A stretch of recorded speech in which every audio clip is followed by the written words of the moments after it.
Hello there, Servum17 once again. This is my Birth by Sleep Aqua Critical Mode walkthrough. This is the Zack and Hades boss. The Zack boss is pretty simple stuff. You can really exploit this guy in a lot of ways. However, he does a lot of damage, so if you end up getting on the wrong end of a bad situation, it can put you in a pretty poor spot.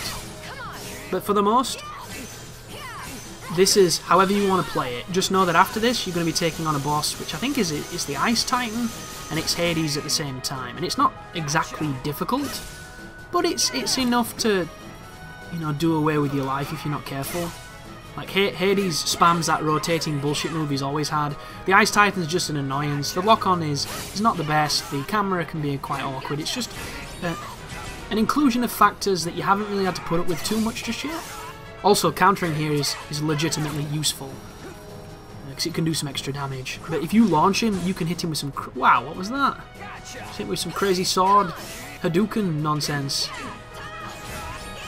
But just be aware that a lot of the bosses in this game have this uncanny ability to get out of stun locks, and you're not usually granted that same ability.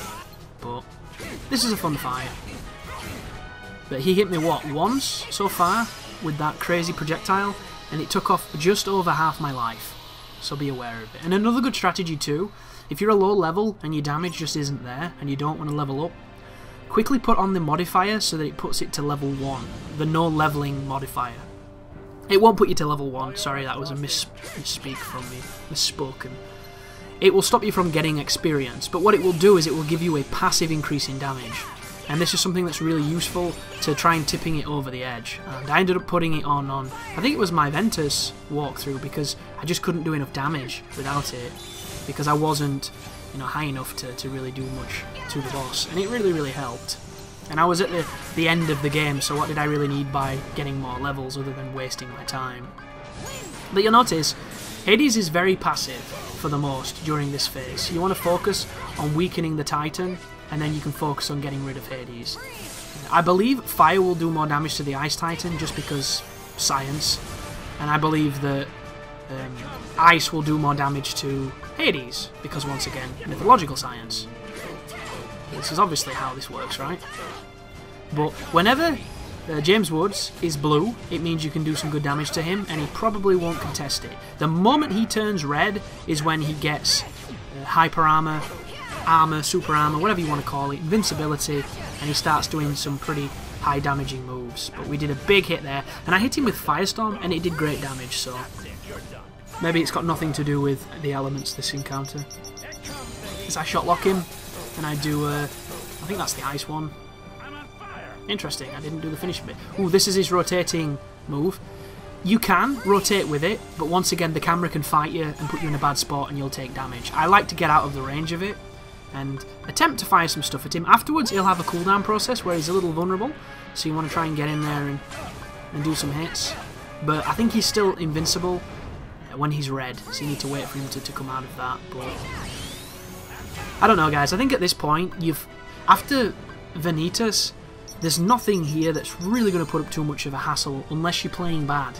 You know, everybody has those moments where you're not playing too great and you take silly hits, and this is one of those fights where, because it is quite long, you might find yourself in a spot, but the lower this guy's life gets... Oh, there we go, I actually landed it for a change. I completely forgot that I played this on the PlayStation, because it didn't come out on the 360, which fucking sucks, dude. Like, the people who back Microsoft's consoles, or just the people who get them because they like them or whatever, not necessarily that they like Microsoft because they're greedy cunts that don't do much, they don't get to experience these games, yet they get to experience the third one. It makes no sense. This was a brilliant opportunity for Square to saturate this brand to a completely new audience and get even more sales on Kingdom Hearts 3 and be even more successful, but yet they chose this exclusivity. And I don't know if that was because of Sony or because of the original licenses that they had is still with Sony or something, but yeah, Sony got a really good thing with these, because these games are fantastic, and there's people who've never owned any PlayStation consoles that just cannot play them unless they emulate them, which I think is very sad. But thank you for watching, folks, and as normal, You take care now.